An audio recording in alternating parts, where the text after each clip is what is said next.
of the boom. Streaming now.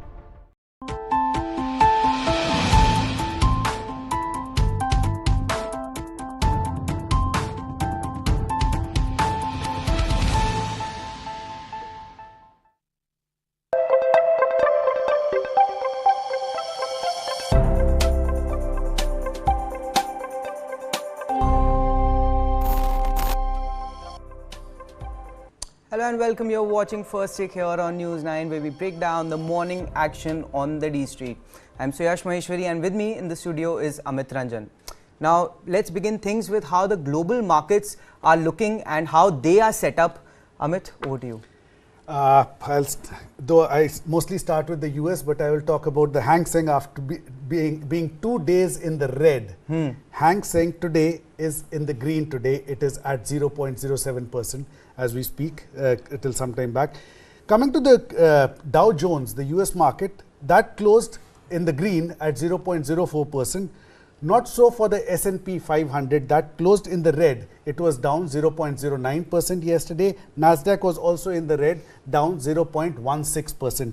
Coming to the European markets, they were finally again in the green. Right. The stocks closed at 0.45% in the green yesterday. Nikkei is in the red though, unlike the Hang Seng, and it is 0.01% down. Just very marginally, but yes, it is in the red. All right. So I think the reason why Asian markets are also trading mixed this morning and Hang Seng is perhaps scaling a rally is that China is expected to release its PMI numbers for the month of November later in the day. So that's why we are seeing perhaps some bit of volatility set in. And as we know, China's PMI has been in a contraction phase and it was below what the street was expecting. So it will be closely eyed because that will give us cues as to how the demand coming out from that region is, and also, give us cues as to, entire Asia Pacific region is placed. For also, the next few quarters. And how the steps that the Chinese authorities have taken in basically putting money back into consumption, have they paid dividends enough? There are talks of a big stimulus package. We'll of course hear more in the next few weeks or so, but of course the entire setup on the whole is looking really positive. The US 10-year bond yields have also lost about 5 basis points overnight and they are at around 4.27%, and this was on the back of second estimates of US economic growth data, which were revised upwards from about 4.9% to about 5.2%. The US core PCE, which is Fed's preferred inflation gauge, was also revised downwards. So bit of a Goldilocks situation for the US markets on the whole, and that's why we also saw a rally in both bonds and stocks. The kind of rally we have seen in Dow Jones, I think 7 to 11% they are up for the month. Yes, while I said that Dow is up in the green but others are in the red, but if we look at the month of November, all three indices, Dow Jones has given earnings of has been up 7.2%, Nasdaq 10.9%, almost 11%, S&P 500 8.5%. So they've all been in the green over the month. It's tremendous rally, Amit. Looking at the returns, 7 to 11% rally in US Stock Wall Street, which by the way Dow Jones had turned negative earlier in the month, I think late October. So a tremendous rally, and in fact it has outperformed Indian markets, which by the way are up somewhat, about 5.5% so in November, the best month in 2023 so far. But for that, let's also bring on board Mr. Brijesh Iyer of IDBI Capital. Hello, welcome to the show, sir. Thank you for joining us here on First Take. Yeah, morning, Suyash. Now, the Indian markets for the last couple of weeks were trading in a range of about 200 points. We finally broke out of that range, and where we have scaled 20,000 levels and just about 100 points shy of lifetime highs. Does that open doors for new record highs? Is 21,000 something we can end at by the end of the year? Yeah, so Suyash, so definitely like we always believed that 19,800 was a trigger. So as and when that level was taken out, we had a view that it is going to retest the all-time high level, which is 20,022 mark. So now technically, if I say, for example, this downtrend, the correction which started from 15 September till 26 October. So this particular downtrend has been almost now retracing by more than 100, almost close to 100%.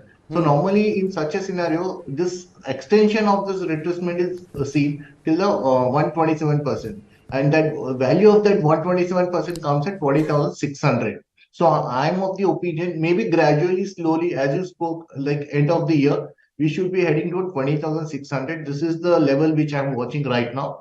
Support will be 19,800, and so earlier 50-day moving average, which was 19,600, that was the support.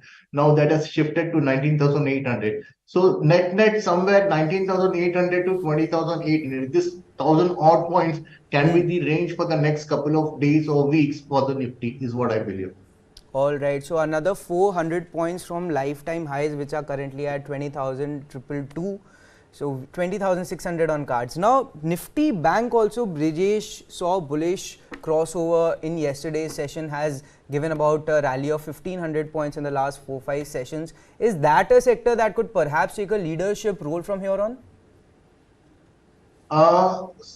Definitely, right now, what we can see, the Bank Nifty is underperforming the Nifty as of now. But the good thing is, in yesterday's recovery, for the very first time, the Bank Nifty is now trading up the 50-day moving average. So all this while, 50-day moving average was acting as a resistance. So now yesterday, it has moved up. Today, I think it's mainly because of the monthly expiry. There can be some breather. Now, right now, the Bank Nifty is down 110, 115 points. I think this is more of a breather of yesterday, what we saw the rally. In the near term, I believe 45,550 would be the immediate upside, and gradually, I think it will take the all-time high level. But I don't have a precise view whether that will be taken during this year, calendar year. But then, having said that, when the Nifty is supposed to go till 2,600, Bank Nifty will approach somewhere, will be close to 46,000 is what I sense. All right, Bank Nifty could move higher, but maybe or maybe not this year. But one of the stocks that I was tracking in this space is HDFC Bank. After weeks of consolidation near that 14,880 to 1,500 sort of levels, the stock has been moving up slowly and steadily. On the price charts, from what I can see, it's on a 5-week winning run, and nearly at a 2.5-month high, approaching the 20-day simple moving average on the weekly charts. Are we seeing a breakout here? Is that a stock that someone can look at? So actually, if we look at the weekly time frame and we go back on to the 22nd September, when there was a big fall in the HDFC Bank. So basically, that was a bearish candle, and 50% of that mark is somewhere close to 1,600. So as long as 1,600 mark on the HDFC is not taken out, I don't think we are going to see any directional positive momentum. So what we are seeing is just a pullback.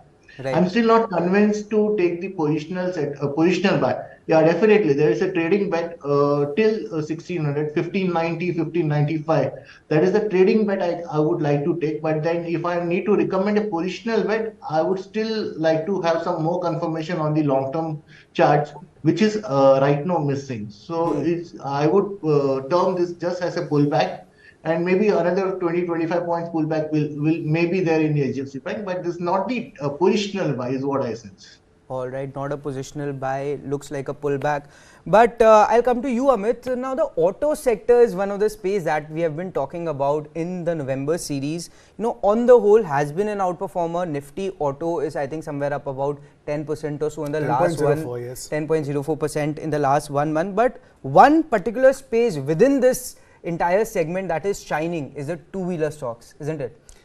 What can I say? And I'll start by saying how attractive this space is that the Italians are coming back, and you can just imagine, they're coming back on two-wheelers. Just imagine Gregory Peck and Audrey Hepburn in the Roman holiday way.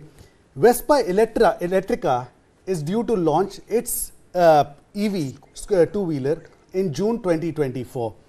People close to my age will remember a scooter by the name of Lambretta. And Lambretta is making a comeback to India in collaboration with the Bird Group. This year, in its 350 and 200cc avatars, low carbon emission, and they will be launching their electric scooter in 2024. Lambretta was something that was there in India way back in the 80s and 90s, till the 90s.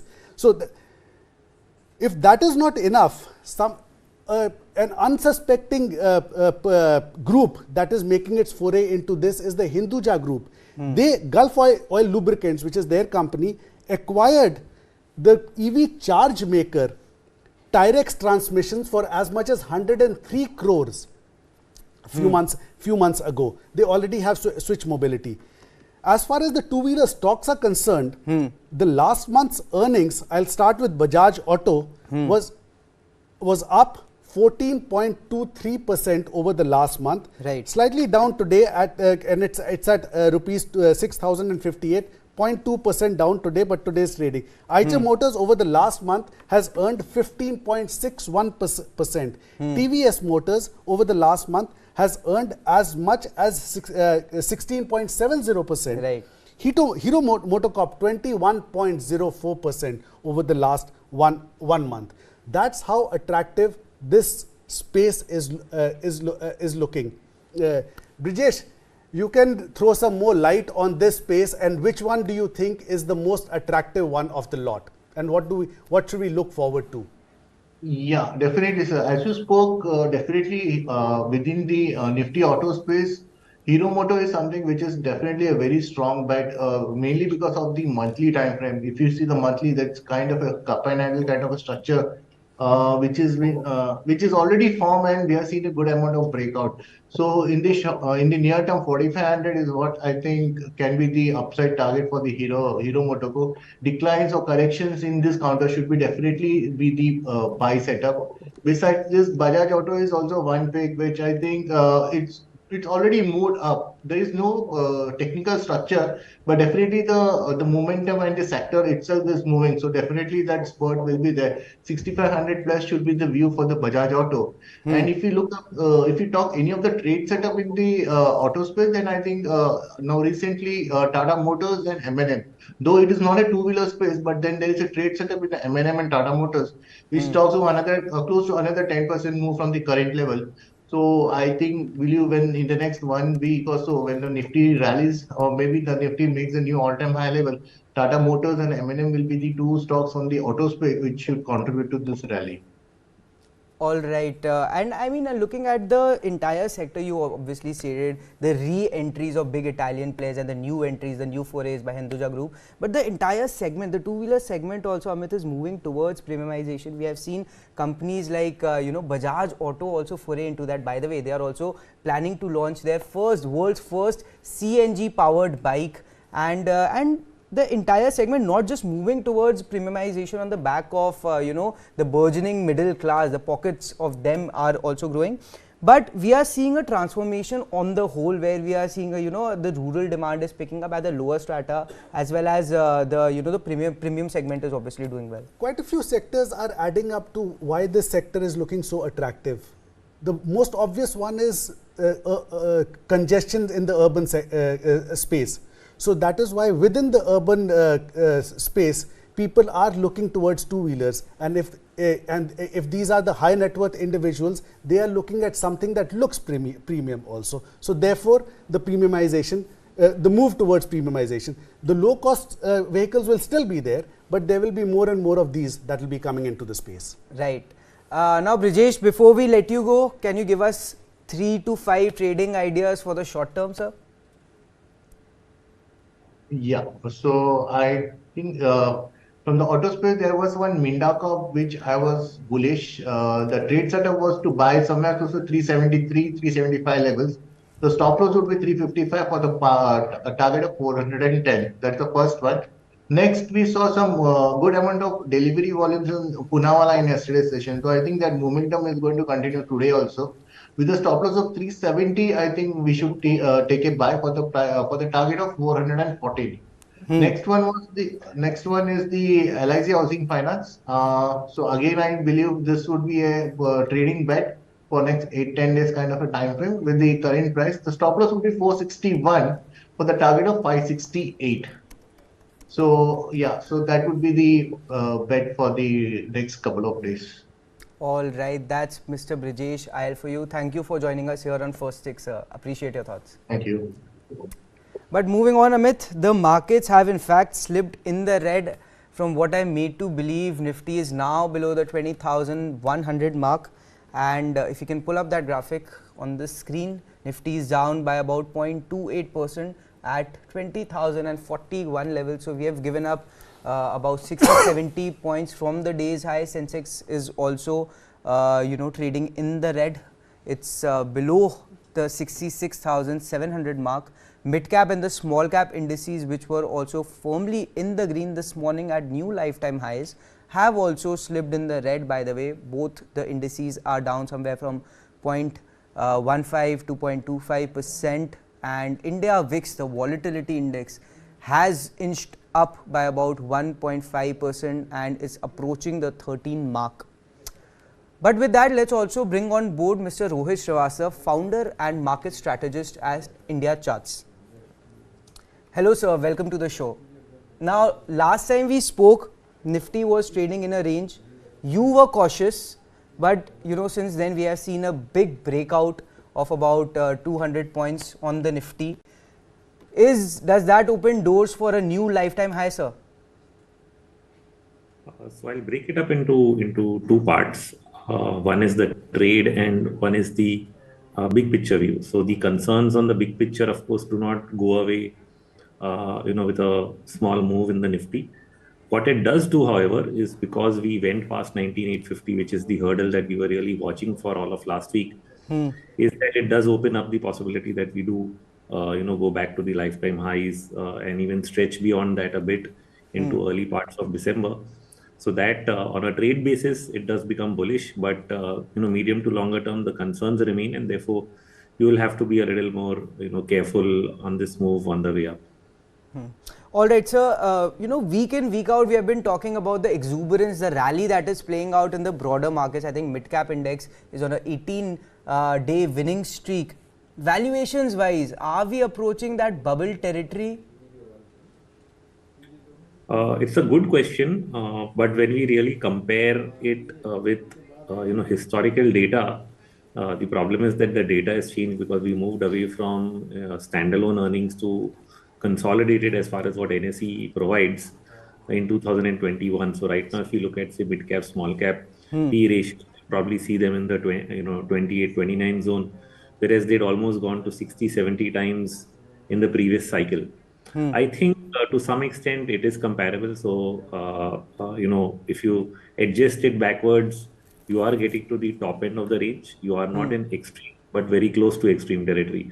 But in individual names, it does look like that. It may not be across the board, but in individual names, you have seen ratios really go beyond the growth that is really happening, on a quarter-to-quarter basis. And that is where the concern is, and that's partly why you have had sectors like public sector stocks do well, because there was this huge valuation mismatch in the market, and a lot of money got reallocated to value stocks compared to growth stocks.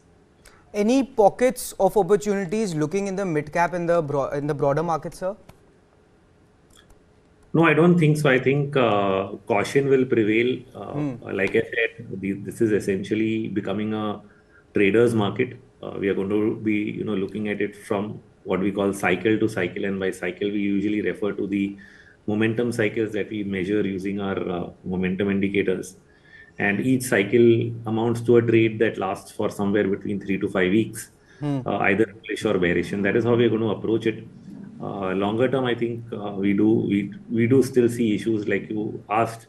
Mid and small caps are in close to extreme territory, so we would not really look for opportunities there. What we are really looking at is encashing what we can, and protecting capital and keeping space available in terms of increasing the cash level, so that whenever there is a sell-off for some reason, and there are many headwinds, any of which can play out, we get a better entry price in some of the good stocks.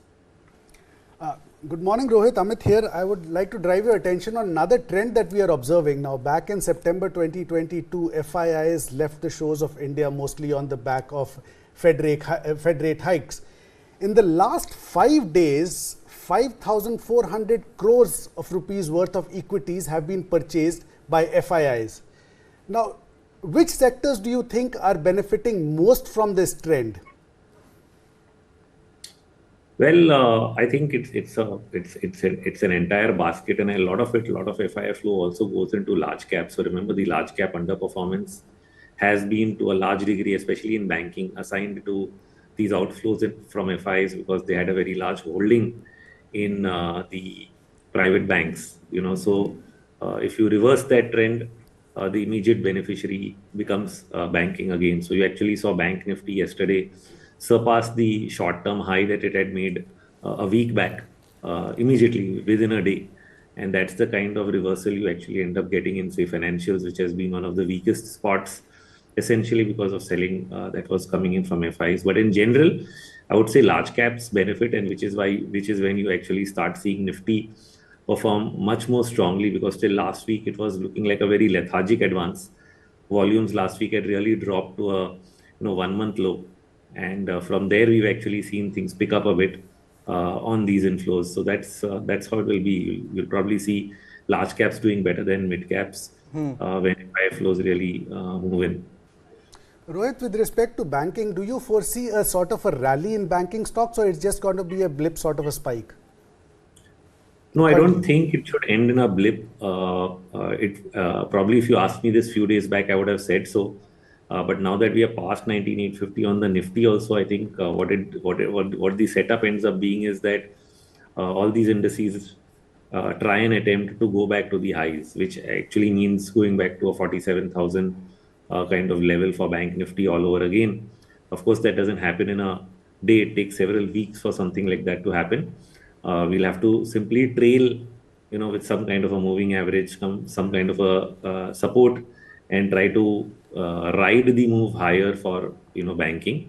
This is not going to. I don't think it ends in a blip, because some of these stocks had reached extreme levels. To just give you an example, and we don't really give advice, but I'll mention two stocks as an example.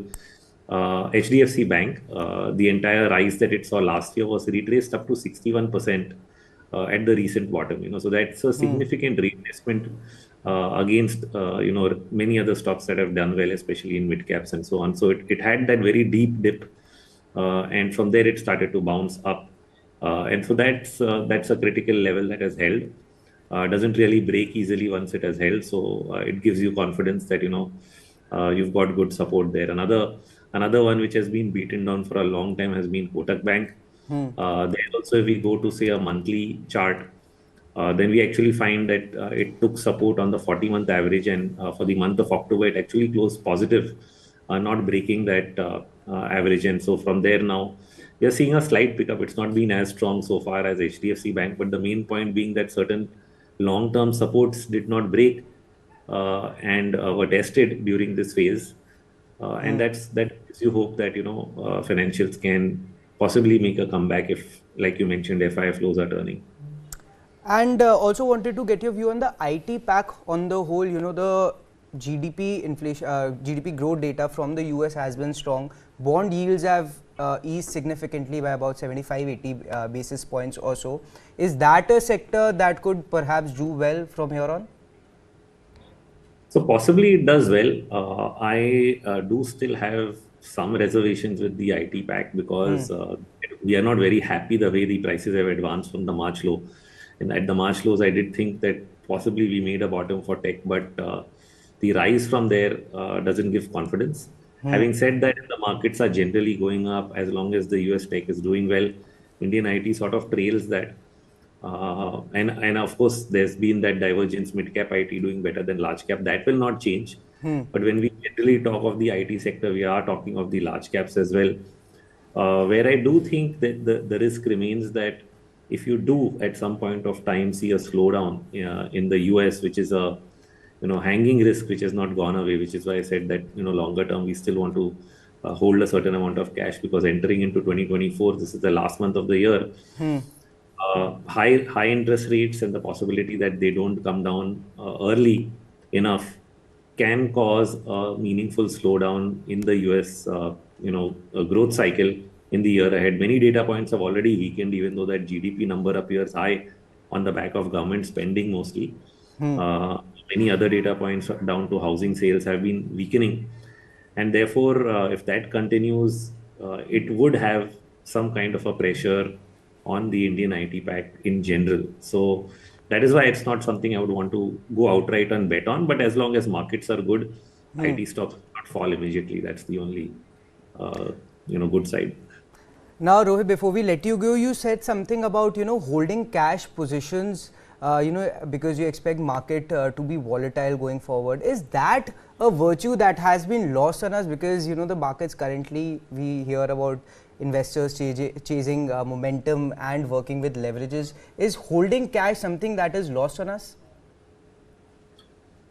Yeah, I don't know how everybody in general is positioned, but surely, we've seen a lot of SIP flows where, people are just allocating money, which is a completely different game, which is the good side of it is it has supported the market. But for investors who are individual, when you're talking of, people going on margin and who are managing their own portfolios, holding cash might have appeared as a pain point. But we didn't even start recommending that till I think October of this year. For most of the 9 months, I was actually bullish on the markets. I've sort of taken 2 steps back only in the last 1 month, and since then been thinking that cash is a good position to have. So yes, people will feel a missed out feeling. That is, especially when you see a rally like the type we are seeing right now. But I think you only see the advantage of creating cash when blood is actually on the streets. At that time you feel, oh shit, I should have had the money to buy at this level. And so that is something to seriously think about. All right, that's Mr. Rohit Srivastava for you. Thank you for joining us here on First Take, sir. Thank you. Pleasure.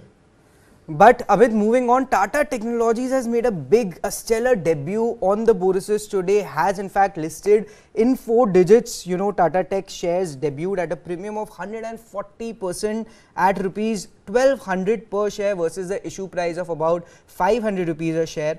Gandhar Oil has also listed at a significant premium of about 76%, listing at 298 rupees a share versus the issue price of 169.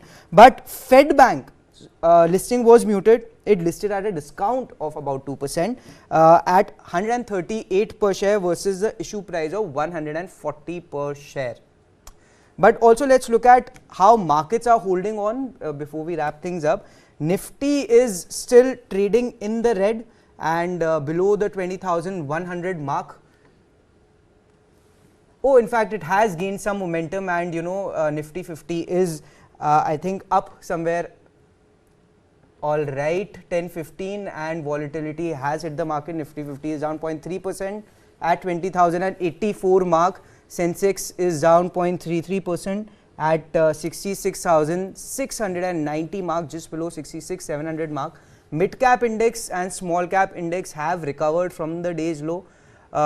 Nifty Midcap 100 is down 0.05% below the 42,600 levels, the levels where we ended yesterday's trade at.